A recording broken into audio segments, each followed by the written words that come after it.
Tá bom, eu sou Divaneide, venho de vários movimentos sociais. Aqui estou com a camiseta da Anistia, ó.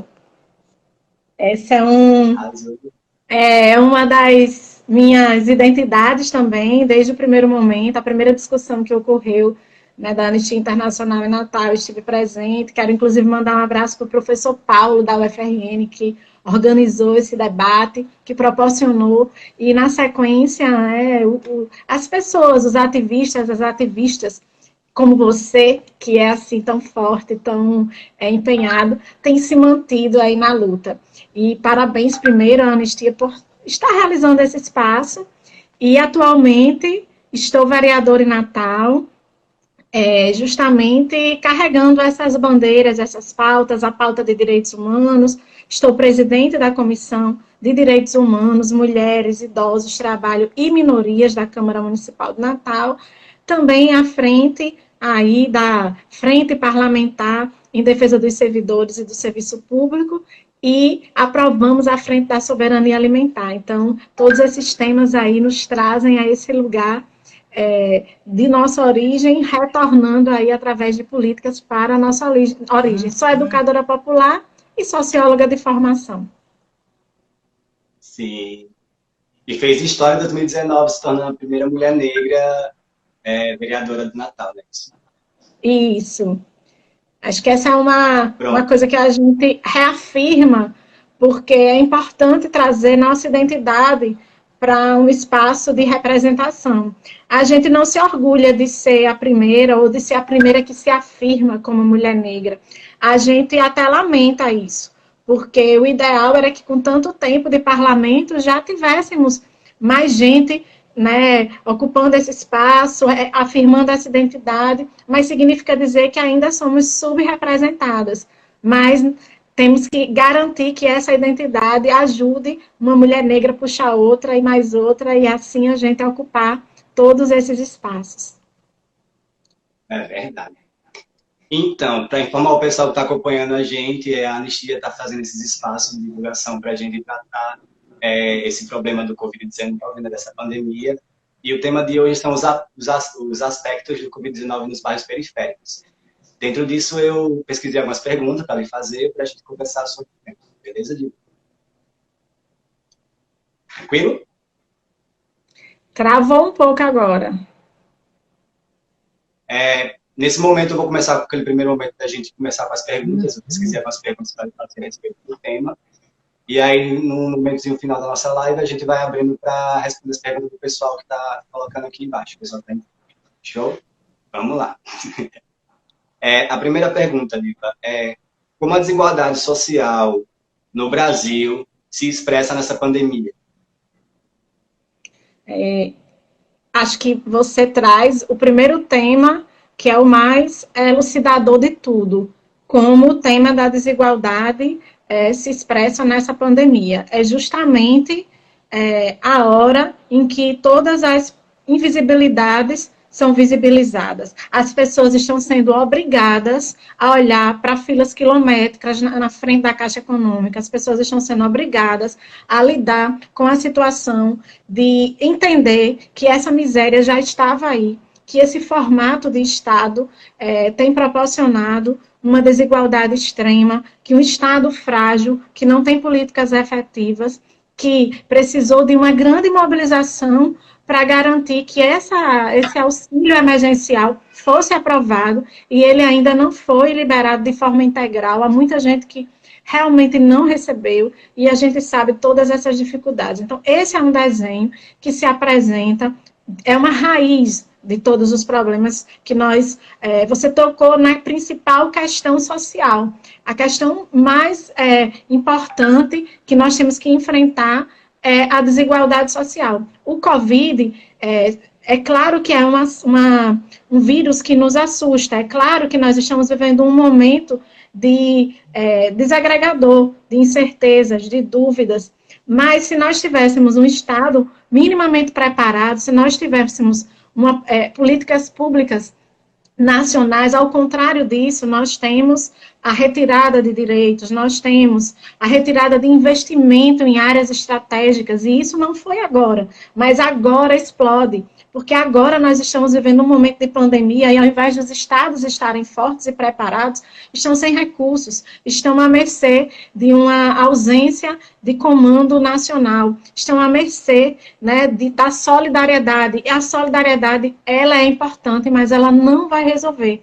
É importante ter políticas que passam pela solidariedade. As políticas públicas têm que ter o viés de solidariedade, mas antes de mais nada, elas devem ser políticas públicas. Elas precisam atuar para que as populações vulneráveis tenham acesso de fato. Então, nós estamos, com certeza, vivendo um momento de alastramento de uma crise que já existia, de uma política de morte que já existia, de uma reafirmação dessa política cotidianamente, quando se escolhe que os trabalhadores precisam voltar ao trabalho para garantir seu emprego, quando, na verdade, a gente deveria estar falando de alternativas para garantir a vida dessas pessoas e para garantir renda, para que elas pudessem preservar suas vidas e que a gente pudesse pensar estratégias econômicas de um outro formato, não à custa da vida das pessoas. E é esse tipo de modelo que está em curso, um modelo que escolhe, né? Que não acolhe, que escolhe. Não é momento de fazer escolhas, não é momento de fazer escolhas deste tipo, entre uma pessoa e outra.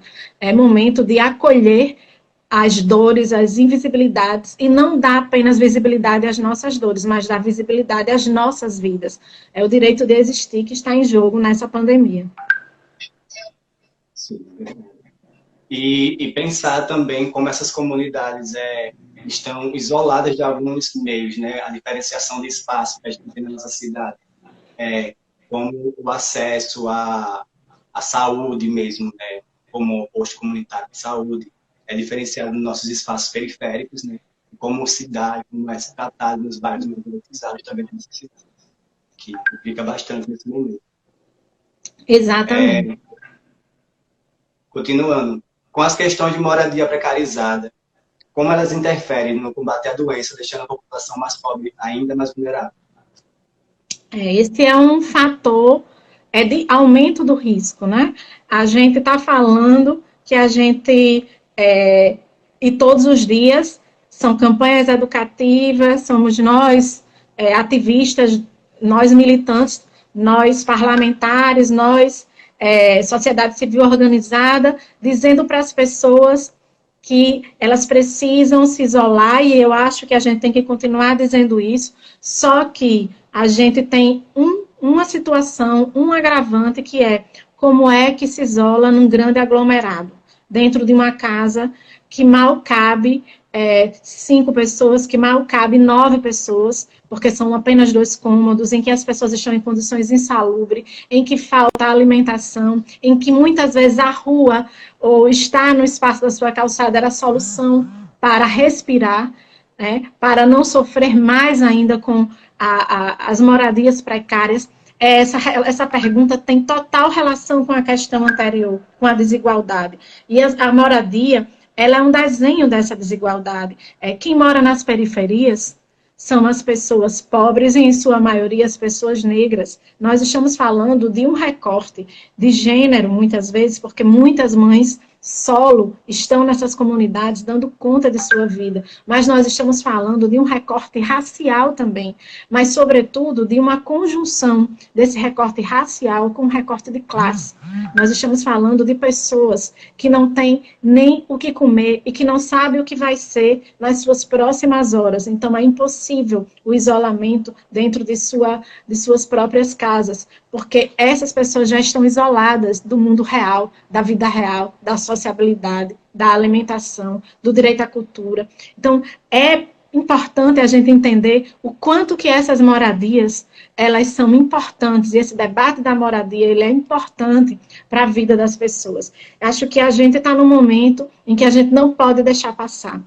Lá na frente, nós seremos cobrados por isso. A gente já tem sido cobrado, a sociedade está com um caos não é anunciado, é materializado, exposto, digamos assim, já existia, as pessoas já estavam ali, né? Mas está exposto esse caos, esse modelo de moradia. Mas nós estamos falando também de uma moradia não só insalubre para quem tem, mas nós estamos também lidando com quem não tem.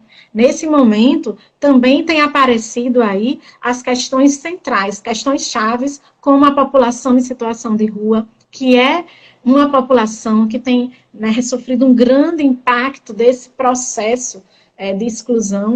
Nós estamos aí lidando com a população de imigrantes, de refugiados, de apátridas no nosso estado e na nossa cidade, que precisam de investimento para garantir o seu aluguel social.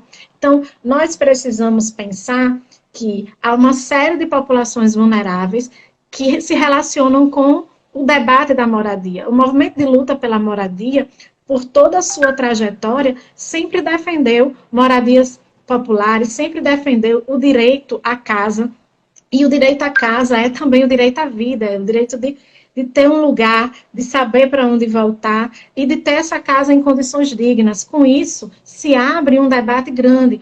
Como é que vivem as pessoas? O que tem na rua dessas pessoas? As pessoas estão dentro de casa e o esgoto a céu aberto passando em suas portas. Nós estamos falando de um sistema sanitário bastante precário.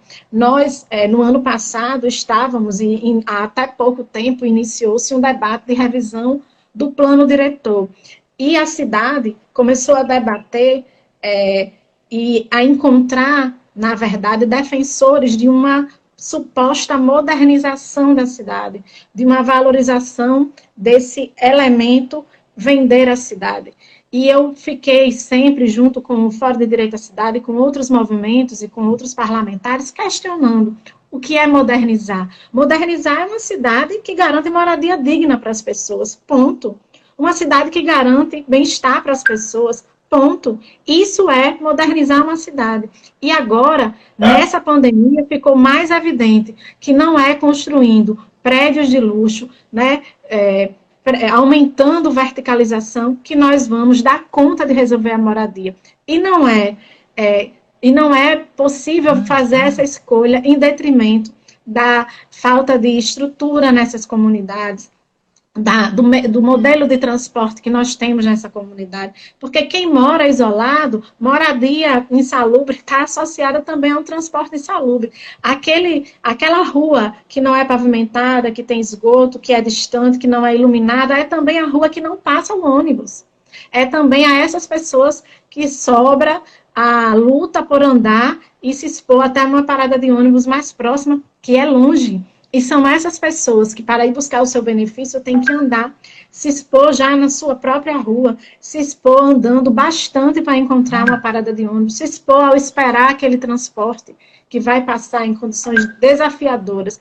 E nós, acho que temos o dever de informar a sociedade que há uma diferença de viver esse isolamento social, sendo pobre, preto e estando na periferia.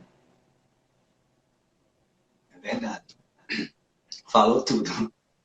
A respeito desse mesmo tema, eu gostaria de perguntar quais seriam as possibilidades ou saídas que a gente poderia adotar para tratar, né, da nossa população periférica mais vulnerável nesse momento.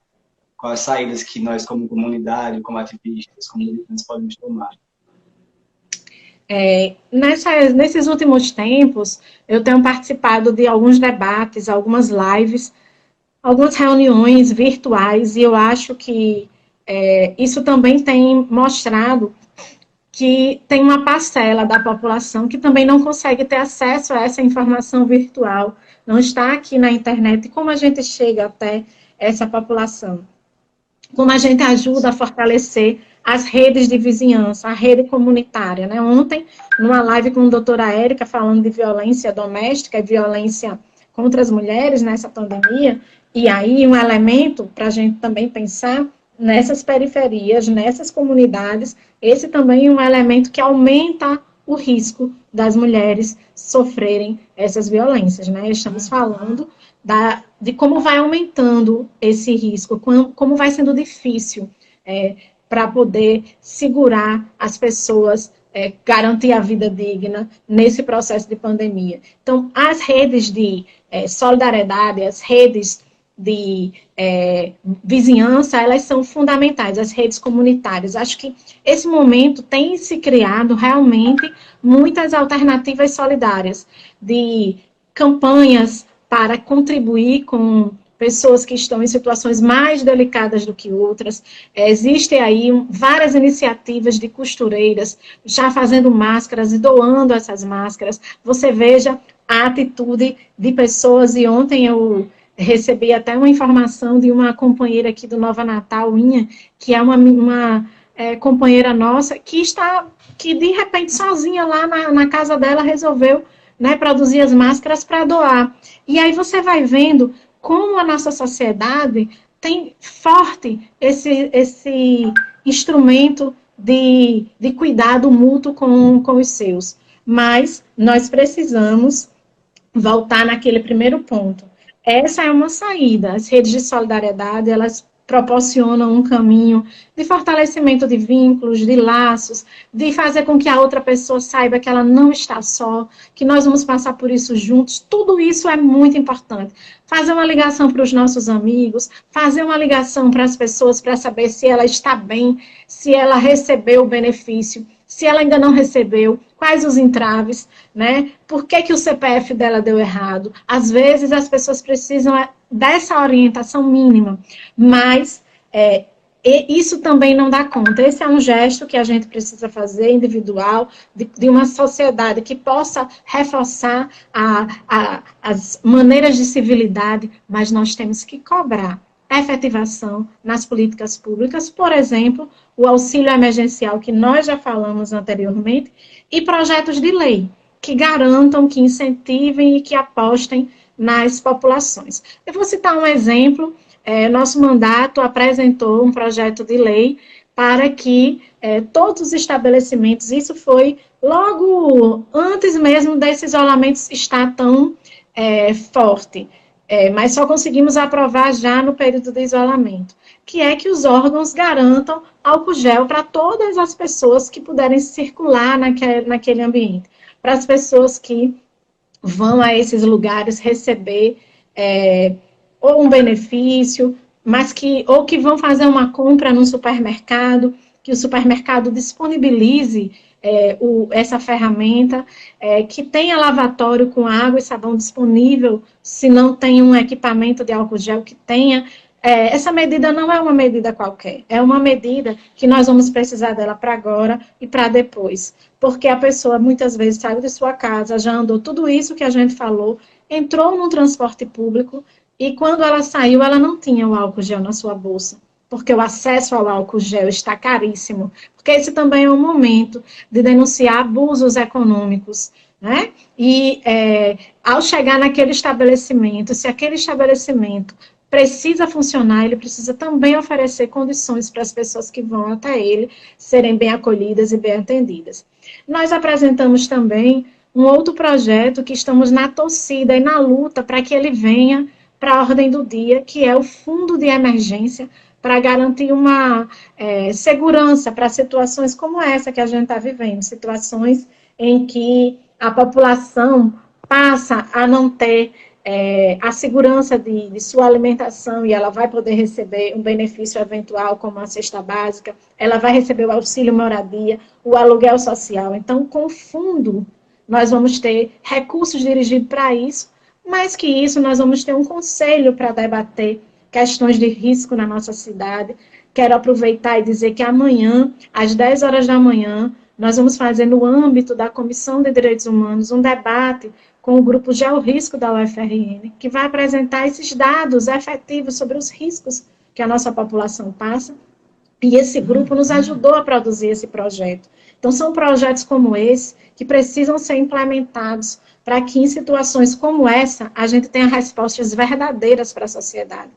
A gente também cobrou hoje, na sessão ordinária do presidente da Casa, que já faça a promulgação do banho solidário, que foi um projeto do ex-vereador Sandro Pimentel, que agora é deputado, e que apresentou esse projeto, teve veto, nós derrubamos o veto na Câmara, e agora, mais que nunca, a população em situação de rua necessita do banho solidário. Mas não necessita para agora, não pode ser pensado dessa forma. Necessita para que, durante toda a sua trajetória, que depois que passa a pandemia, a gente saiba que a gente tem um projeto ali guardado que possa atender. Estamos em diálogo também com o CERAM, que é o Comitê de Refugiados, Migrantes e Apátridas do RN, para construir uma política municipal que inclua essa população. Por quê?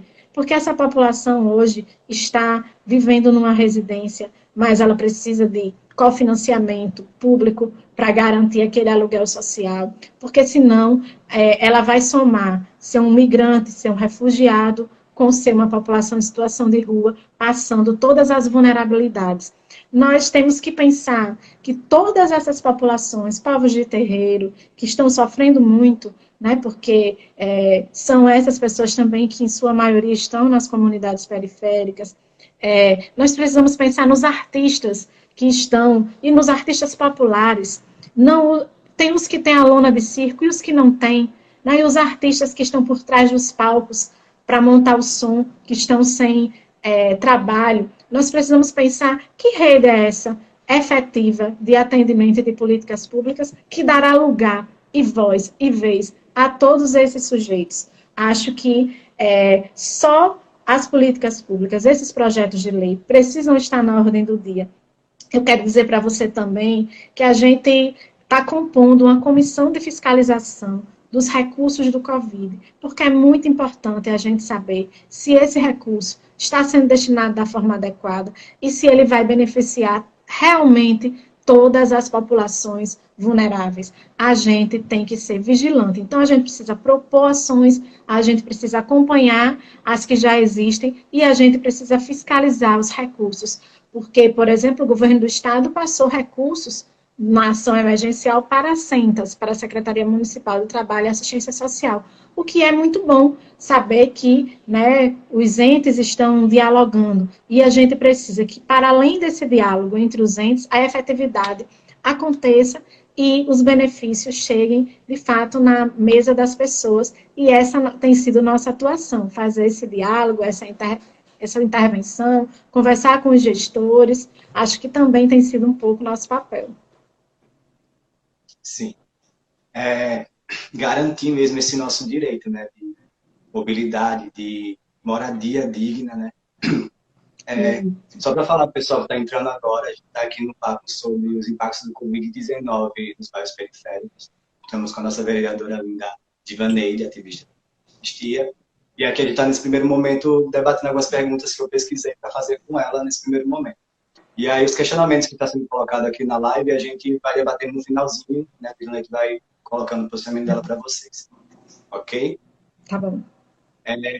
Você falou das organicidades, de como a população, né, os movimentos sociais tendem a se organizar para ajudar e para alcançar essas pessoas que não têm muito acesso, né, a galera da periferia. E aí, eu gostaria de perguntar, dentro disso, como você vê essas organizações? Como é que você vê as iniciativas que estão sendo dadas, né? Quais são os impactos delas? Quais são os pontos positivos? Onde a gente pode melhorar? Mais ou menos isso. Você tocou num ponto muito importante, o papel dos movimentos. Os movimentos sempre ocuparam as ruas, foram à luta, a anistia é um exemplo disso, né, de dar voz às pessoas, de fazer formação. E aí, nesse momento que a gente está falando dos profissionais de linha de frente da saúde, dos profissionais da educação, que estão aí se virando nos 30 para produzir videoaulas, nós sabemos a dificuldade que os profissionais têm passado, né, para, além de ser professor, ser apresentador, ser mais que um educador num momento como esse. Nós estamos falando de muitos profissionais de linha de frente, e nós não podemos esquecer que, além dos profissionais da assistência, da saúde, da segurança, né, dos supermercados que estão aí nessa luta, que inclusive é importante reforçar o papel dos sindicatos, eu quero reforçar aqui o papel do Sindicato dos Supermercados atuando para garantir que os trabalhadores tenham um horário de término das suas funções reduzida, né? Inclusive nos buscaram, nós recorremos ao Ministério Público, nós dialogamos com o Poder Executivo, encaminhamos ofício,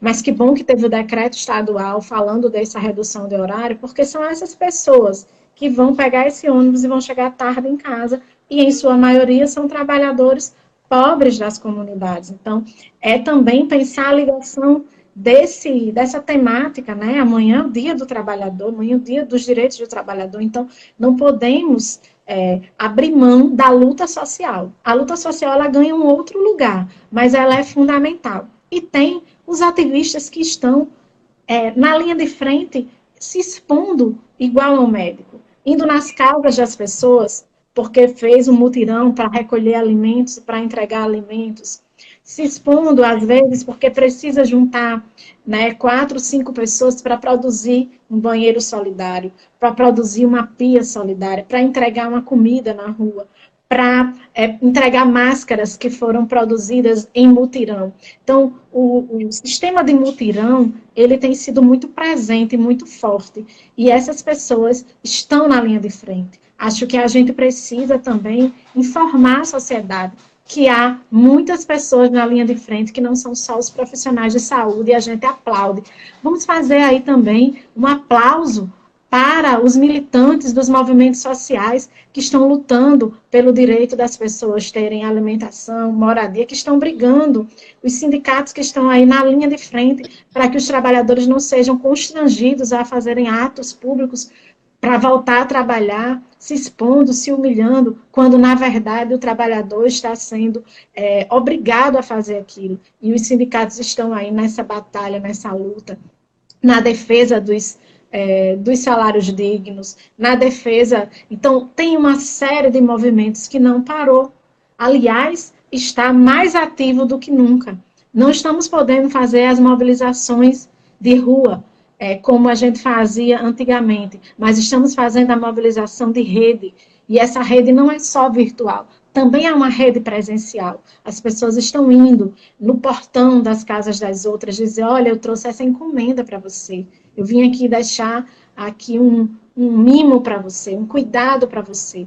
Tem a rede do afeto, isso está funcionando. A gente também dialogou sobre isso em uma outra live, e eu depois comecei a receber informações sobre essa rede do afeto. Isso é resposta da luta dos movimentos sociais. O movimento de mulheres tem cobrado a efetividade, das políticas voltadas para as mulheres num período como esse.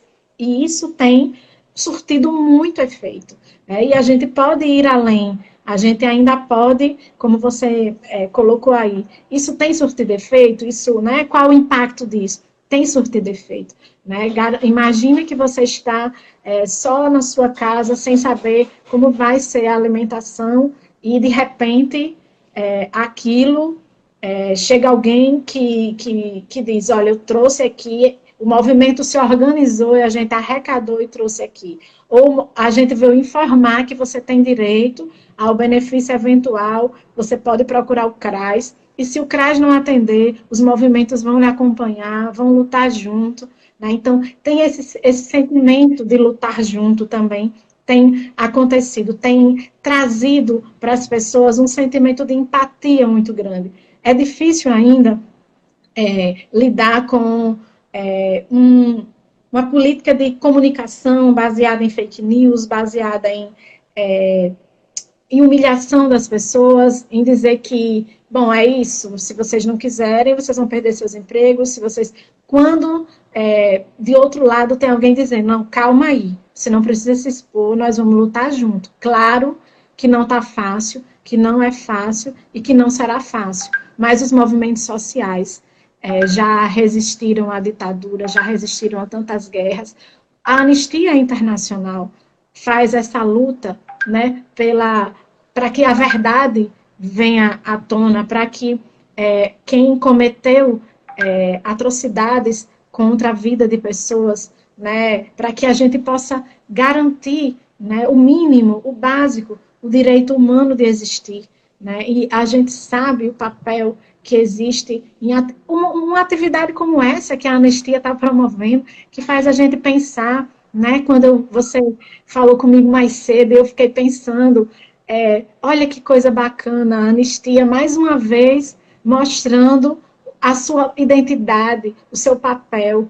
E a gente tem que dizer para todo mundo que merece aplausos, sim, os movimentos sociais estão muito atuantes, ninguém está cochilando, ninguém está descansando, a gente está em tempo real, trabalhando 24 horas por dia. Quem tem seu trabalho da sua empresa ou do seu porque precisa trabalhar naquela firma ou naquele comércio, mas ou porque tem trabalhos de casa para fazer, mas tem combinado isso com a militância. E eu acho que a gente tem que reforçar a militância como linha de frente, inclusive aplaudir a militância que tem se colocado à frente e à disposição para dar voz e vez a outras pessoas que até gostariam de ser militantes, mas que não têm condições de atravessar a rua, porque está faltando de tudo, né? Está faltando de tudo. E é preciso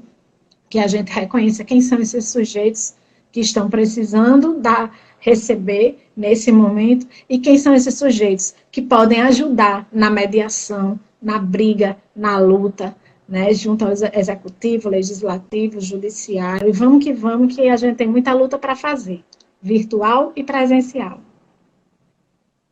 É verdade. Tipo, você falou dos movimentos sociais e como nós nos organizamos, né, para tentar nos ajudar nesse momento, nessa luta que todos nós estamos enfrentando. Nós do Levante estamos se organizando para amanhã na comunidade do Mereto, distribuindo cestas básicas por lá. E aqui na comunidade onde eu moro, no Alto da Torre, a gente vai distribuir uma feijoada comunitária para ajudar a população aqui da nossa comunidade, né? Porque nós sabemos quanto faz falta um almoço, uma janta. Uma coisa que para muitos é o básico, mas para algumas pessoas, né, na nossa realidade aqui é tão difícil nesse momento, né? E pensando mesmo nessa dificuldade, nessa luta que nós estamos enfrentando, nós ativistas, militantes, né, organizações, estamos enfrentando para combater, para tentar derrubar esse Covid, essa pandemia que se instalou no nosso país. E eu gostaria de você fazer uma avaliação, uma comparação, não sei dizer, tipo, o que você acha do posicionamento desse governo, dessa falta de responsabilidade que tem com nós, com a criminalização dos movimentos sociais que nós viemos enfrentando também nesses tempos. Como é que você vê esse posicionamento e qual cenário você acha que se instaura agora sobre nós? Ao longo da minha fala, né, eu fui trazendo as dificuldades de acesso a políticas públicas, resultado justamente dessa forma de governar, né, que nós estamos passando com este cidadão que se intitula presidente da República, porque, na verdade, nós já não temos mais presidente, nós já não temos mais um gestor à altura do que nós estamos vivenciando. Nós não temos um gestor à altura do processo de luta que seria necessária para qualquer gestor que tivesse o mínimo de comprometimento com uma sociedade. Nós estamos vendo aí os altos índices de mortes no Brasil, o aumento da contaminação pelo Covid. Nós sabemos que quando esse alastramento acontece, como é que vai funcionar na vida das pessoas da periferia? Vai ter escolha de respirador para quem vai respirador. E é sobre isso que nós estamos falando. Nós estamos falando de um modelo organizacional em que o país está centrado na ausência de políticas efetivas, o congelamento de investimentos para a saúde, para a educação, para a segurança, como foi os últimos atos, né, que nós recebemos, a reforma trabalhista, né? Então, quer dizer, a gente foi vivendo um golpe atrás do outro. E esses golpes, eles estão materializados hoje na ausência de um benefício. Olha só, a gente poderia ter facilmente resolvido um benefício, mas nós não temos, porque nós não temos um presidente capaz de defender seu povo. A gente devia estar aqui celebrando que os estados receberam respiradores do governo federal, ou que os estados receberam aporte, mas os estados estão sendo hostilizados, né? Os estados estão sofrendo, porque o presidente está dizendo que não precisa se isolar, que vamos acabar com o isolamento, porque o governo está estimulando que as pessoas voltem às ruas, ao trabalho, porque o governo tem feito escolhas, a escolha da necropolítica, da política da morte, do genocídio. Nossos jovens já têm morrido, né? Já tem sido um risco viver nas periferias, e agora esse risco triplica com o Covid, porque aí você não tem nem sequer condição de circular, o direito ao seu território, você já não tem mais território, né? O isolamento do isolamento. Você já estava isolado e agora você tem que se isolar em condições precárias. Que estado é esse que não chega para essas comunidades? Como é que a gente pode avaliar?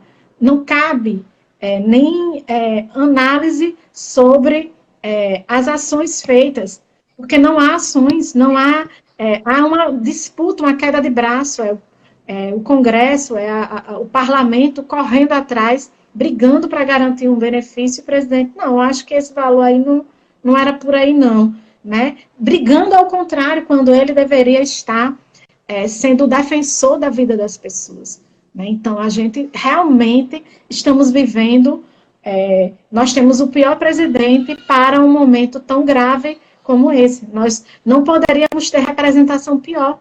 Aquilo que a gente estava falando da subrepresentação, do povo não estar representado nos espaços de poder, pronto, está o desenho ali, mais que nítido, né, dos interesses dominantes, né, sendo representados. Interesses tão absurdos que mesmo quem em algum momento defendeu começa a se chocar com as arbitrariedades, com eu não vou chamar isso de equívoco, eu vou chamar isso de política de morte mesmo.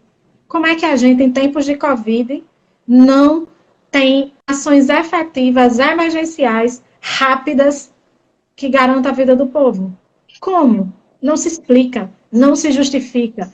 A gente fica aqui nos municípios, nos estados, remendando, tentando conseguir comprar, tentando solidariedade, e o presidente rindo da vida das pessoas, pouco se lixando para a vida das pessoas, uma irresponsabilidade atrás da outra. Ele sim deveria ser punido por vários crimes, né? Cada pessoa que morre, que poderia ter sido mortes evitadas, ou que não teve o atendimento adequado, né? Que não tem o equipamento de proteção individual, imagina quando começar a faltar.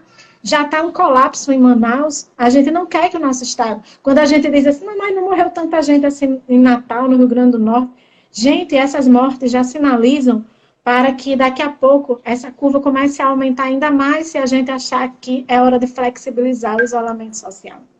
É hora de fortalecer as políticas públicas. Já está flexível demais, né? O isolamento social está flexibilizado demais nas periferias, porque as pessoas isoladas, essa é a grande questão.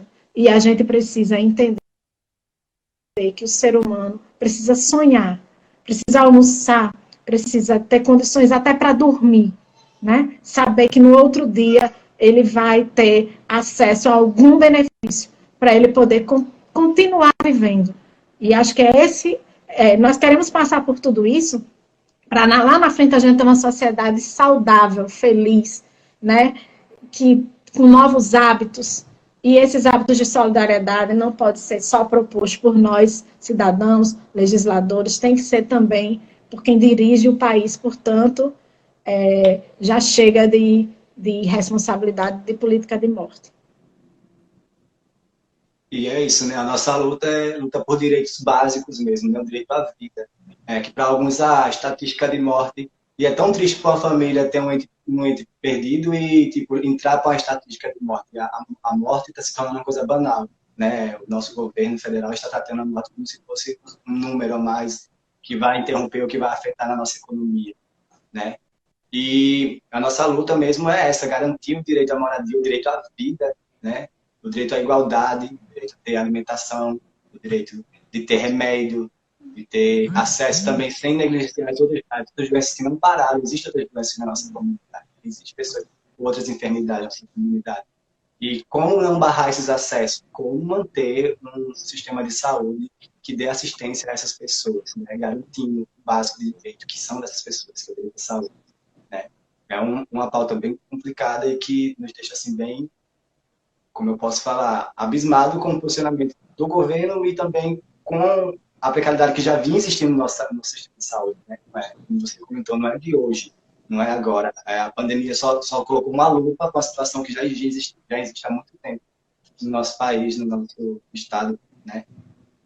E a questão, Divanei, da divisão social, econômica da nossa cidade, no país, né?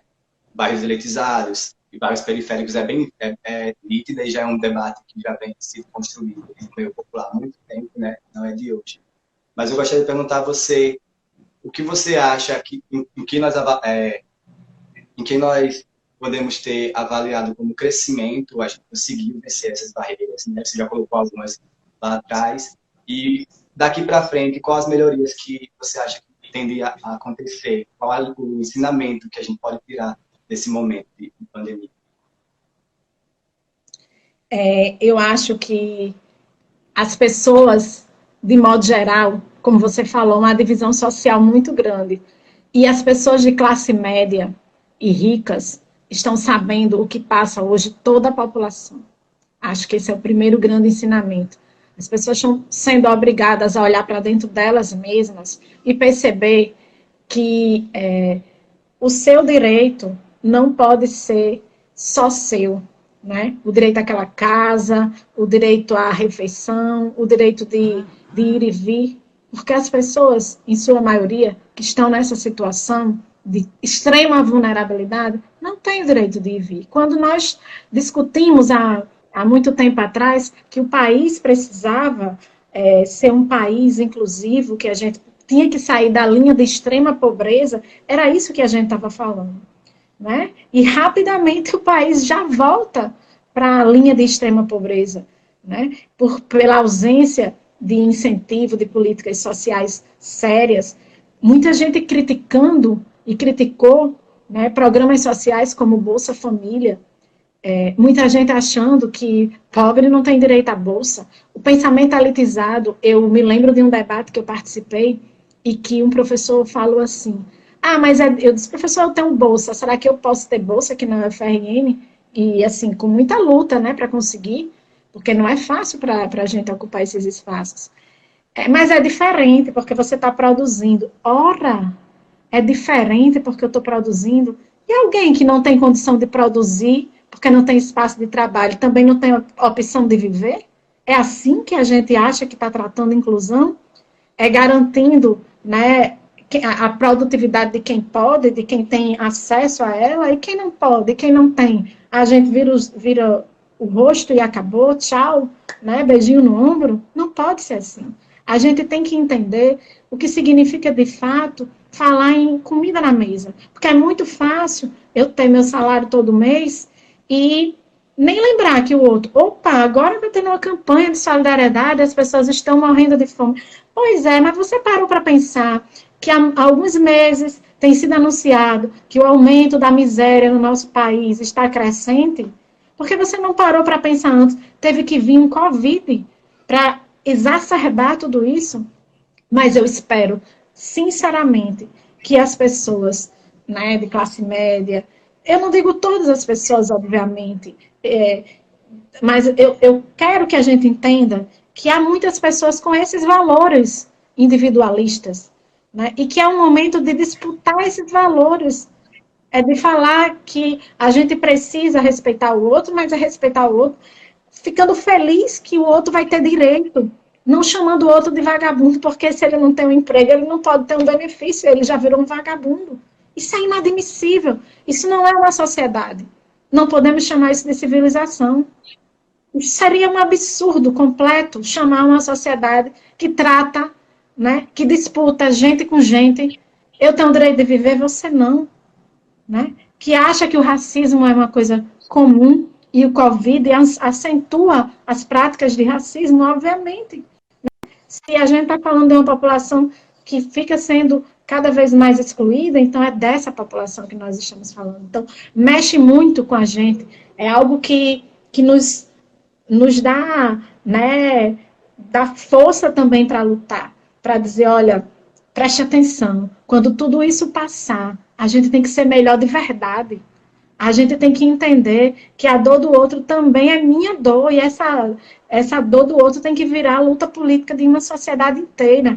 Uma sociedade inteira tem que entender o que é solidariedade na prática da política pública, materializada, de volta, transformando, né, para que a pessoa tenha educação. Não dá para a gente achar que vai aprovar videoaula para a escola pública municipal, o professor vai produzir a videoaula e o outro que não tem nem o que comer vai assistir a videoaula.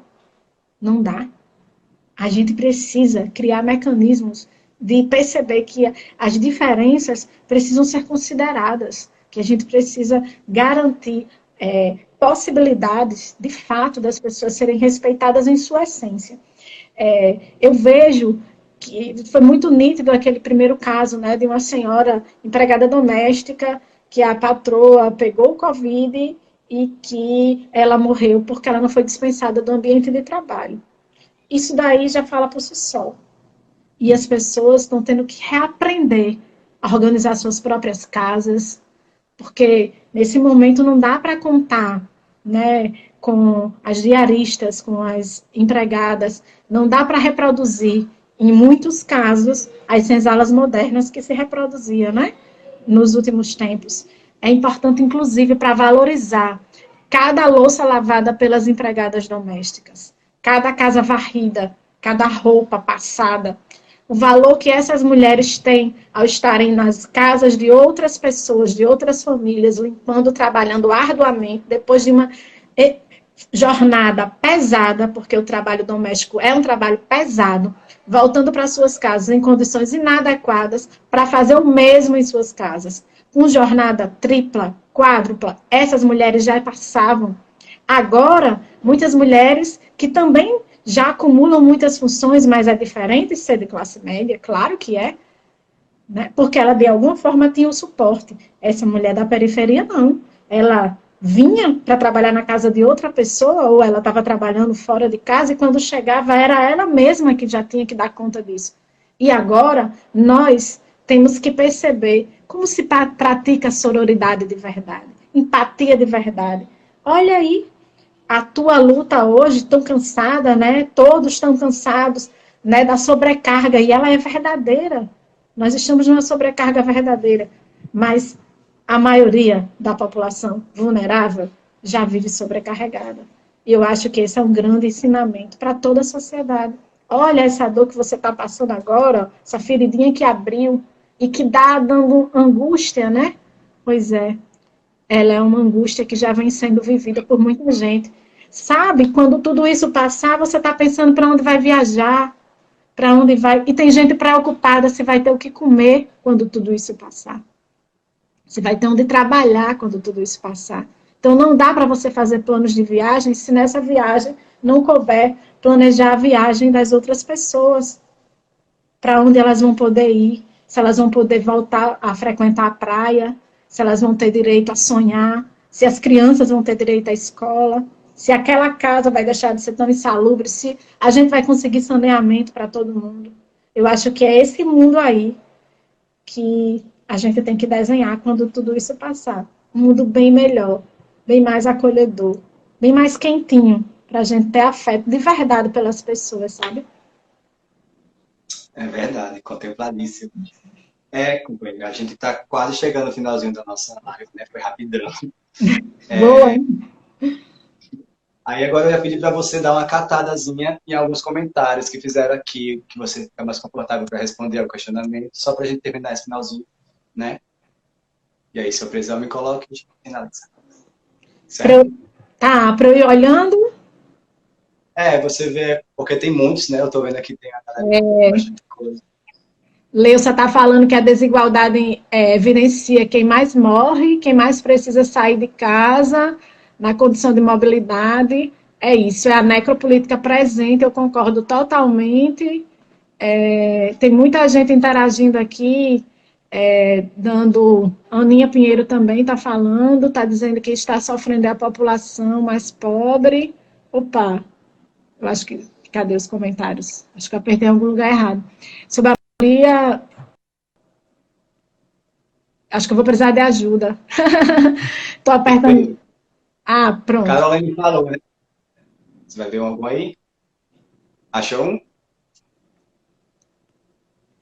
Eu acho que é porque travou aqui os comentários. Parou no de ler, eu tentei ver o de Aninha, mas depois travou aqui. A Caroline falou assim: essa política de normalização absurda não vem de hoje. É nisso que esse desgoverno se segura, né? Esse tratar os assuntos das pessoas mais vulneráveis, né, da minoria, como se fosse mais uma pauta qualquer. Acho que é isso que ela quis colocar.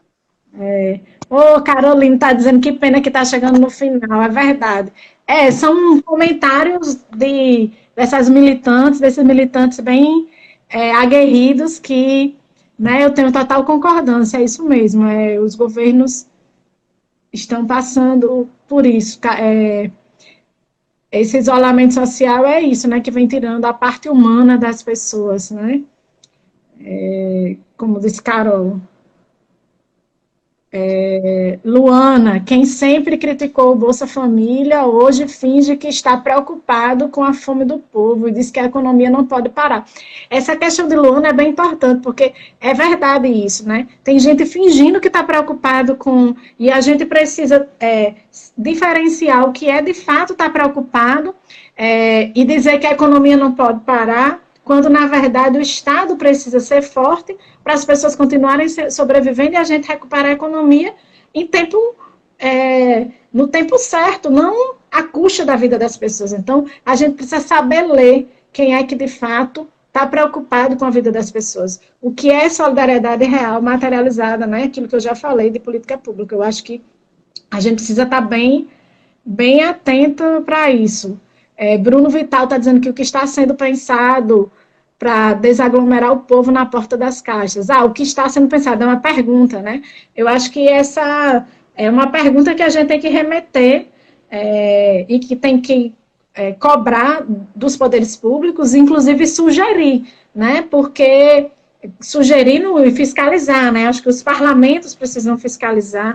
A gente não pode simplesmente passar na frente da caixa e ver as pessoas aglomeradas e apenas comentar, olha, as pessoas estão aglomeradas, as pessoas vão morrer porque elas estão coladas uma na outra, não tem máscara de proteção, não tem nenhum equipamento de álcool gel, enfim. A gente precisa se unir de forma enfática para cobrar a caixa, se ela está aberta, ela tem que ter um funcionário também do lado de fora, organizando aquela fila, dando condições para aquilo acontecer, né? Da mesma forma que os supermercados, é o mesmo modelo. Não dá para a gente achar, eu organizei aqui dentro e lá fora, tanto faz, é assim mesmo. Então, acho que tem que ter uma responsabilização, sim, desses segmentos. Aninha Pinheiro, Cláudia, querida, maravilhosa, está dizendo que quem está sofrendo é a população pobre. E aqui em Recife estão sofrendo muito. São a maioria diaristas. Muitas, as patroas estão ajudando.